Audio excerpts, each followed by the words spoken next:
Like, subscribe. Үзэгчдээ Amen History байна. За өнөөдөр үүдчдийн хамгийн анхны төр дус болох Хүннү улсын талаар ярих болно. За Хүннү улс нь нийтийн тооллын өмнөх 209 онд модун шаню анх байгуулсан байдгийг.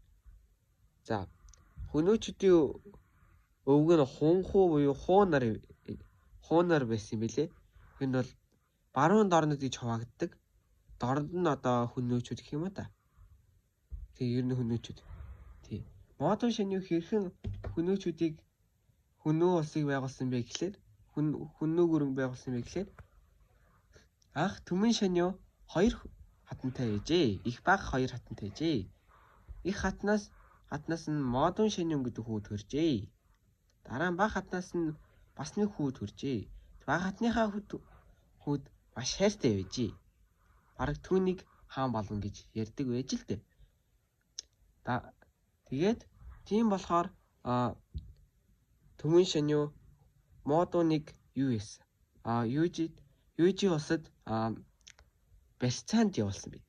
Барьцаа гэхэлэр одооныхоор бол энэ модуныг юужи улсад тавиад хэрвээ Хүннү улс юужи лөө дайрхал юм бол юужи шууд модуныг халаад дайнд бэлтгэн.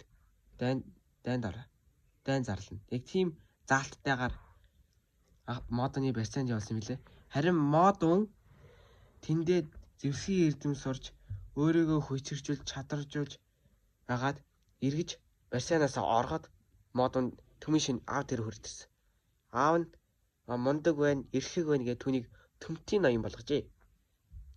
За төмтийн ноён болгоод тэрээр юу гэсэн цэргүүдтэй нэг амар хатуу нэг сургал хийж л дээ.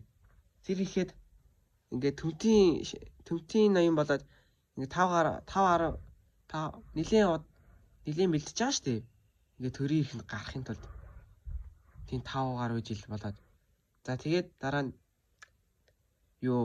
аавыгаа барьжээ.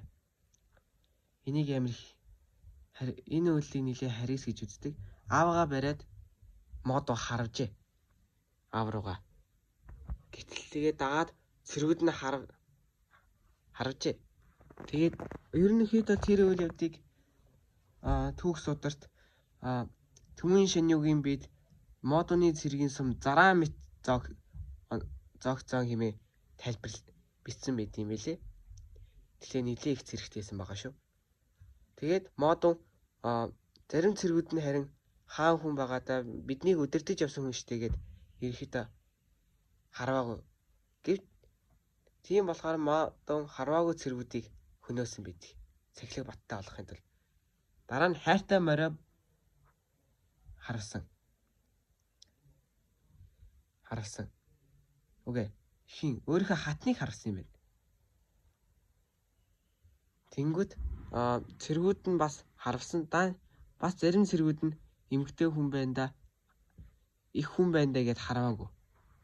Тэр хараагүй цэргүүдээ бас л цаазаар авсан. Модун тэгээд энэ Түмэн шаню хөнөөдөө би сайн аавыг биш муу хааныг устгалаа хэмээн хэлж ирсэн юм бэл. Тийм модун шаню тэгээд өөрийнхөө хайртай морио харвсан. Гэтэл түүнд бүх цэргүүд нь харвсан. Хараагүй нэг цэрэг байхгүй.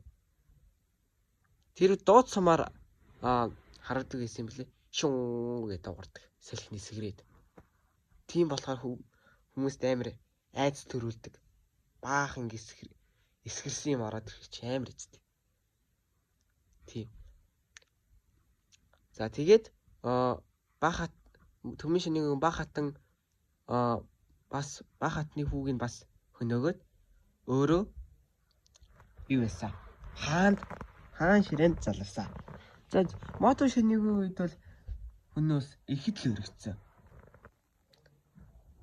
өргөцсөн. За Хүннүс хойд талаараа байгаль нуур, баруун талаараа тэнгэр уул, зүүн талаараа хянганы нуруу, өмнө талаараа цагаан ирэмлүү довтол хүртэл өргөцсөн байдгийг. Тэгээ модун тэгээд дэлхийд анх удаа нэг цэргийн гэрээ, хилийн гэрээ хийж исэн хүн юм билээ. Хан улстай. тий. Хан улс за цагаан ингэж гэрээнд л ингэж заасан юм билээ. Цагаан хэрмээс нааш ном сунтны улс буюу модуны улс модуны мэдлэлт. Цагаан хэрмээс цааш дээл малгайтын улс хан улсын мэдлэлт хэмээн хэлсэн юм гэж зааж ирсэн юм билээ. Энэ хүннөөчүүд бол тухайн газартаа их чадварлаг дайчид хэлсэн. Их л чадварлаг. Чин бол Чинши хуанди шир хүннүү бүрэн байгуулагдаад их хүчирхэг байгааг нь мэдээд Чинши хуанди монголоор хэлдэг хэсгүүдээ хүннүүтэй хэлдэг хэсгүүдээ цагаан яран бариулсан. Тэ олон жил барьж олон гар сохирол гаргаж иж барьсан байхгүй юу? Таанч нөгөө яа ингээд харуул манай хийлгээд яа ингээд харуулын цэг болгон дээр хүн тавих гэсэн чинь хүрээгүй 8000 км хэдэн мянган километр урт үргэлжилт юм билээ шүү дээ цагаан яран чинь. Тий. Тэгээ 100 м болгонд хүн цэрэг байршуулах гэсэн чинь юм бүтээгүй. Цэн улсын бүх ард иргэд байршуулаач хүрэхгүй байсан. Тийм болохоор тэгэхээр тийм урт хэрэм байсан биз дээ. Цагаан ярам чи одоо 7 ганг шиг нэг шүү дээ. Тийм урт байсан. Тийм болохоор тэгэл зүгээр л орхицсон. Тэгэхээр нөгөө хүнөөчүүдийн хувьд бол цагаан ярам бол эзэнгүй хэрэм зүгээр л балгасан. Энэ Мин улсын дараа нь цагаан ярмыг шинжилэн барьж сайжруулсан шүү дээ. Зүгээр л балгасан. За нэг удаа ингээд модон шинэ Цэн улс руу дайн хийх гээд явж байхад нь хатнаас нь гуйгаад үлдээлэх болиулсан байдгийг. За модон одоо ингээд болно штий. Одоо тэгээд Цэн улсад манай ард иргэд суурьчихгүй. Ерөөсөө тохирох нүүдэлчин суурин соёл хоёр ерөөсөө тохирохгүй. Тийм болохоор дайнаа зогсоё гэсэн. Тийм болохоор модон тэгэхээр болоод замаараа Юж улсыг байлдан дагуулад дагуулсан юм байл. За тэгээд тэр нэг жил яг бас нэг юм явдал болсон юм билээ. За ингээд нэг ил Дунхуу улсын илч ирж л дээ. Тэр илчинд ингэж хэлсэн юм байна. За юу яая? Хайртай морио өгөөч гингүүд модон шинэ зөвлөө хэлцүүлээд за морио өг гэж байна. Яхаа хүмүүсээ гэсэн чинь. За ихэнх нь хэрэггүй даварцсан байна гингүүд. За зүгээрээ морьзор сайн морио олдноо. Им нэгдэл олохгүй шүү дээ гэж хэлээд гээд хэр морио өгсөн билээ. Дараа хамгийн үзэсгэлэнтэй хатнаа өг гэж дараагийн удаа тийж хэлсэн билээ. Тийм болохоор дараагийн удаа сайд нараа хоролдуулсан чинь сайд нарын юу яриад байгаа юм бэ? Ийм байж болохгүй штий гэсэн чи за сайн имс хатан хүүхэд эхнэр хүүхэд олноо.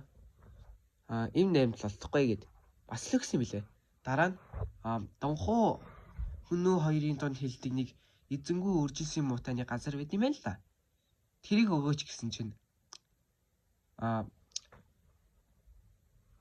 газар бол улсын үндэс хэрхэвч өгч болохгүй гэж хэлээд Дунхуу улсыг юу ч хүү болгосон юм билээ. За энэ хүннүү улсын нь бол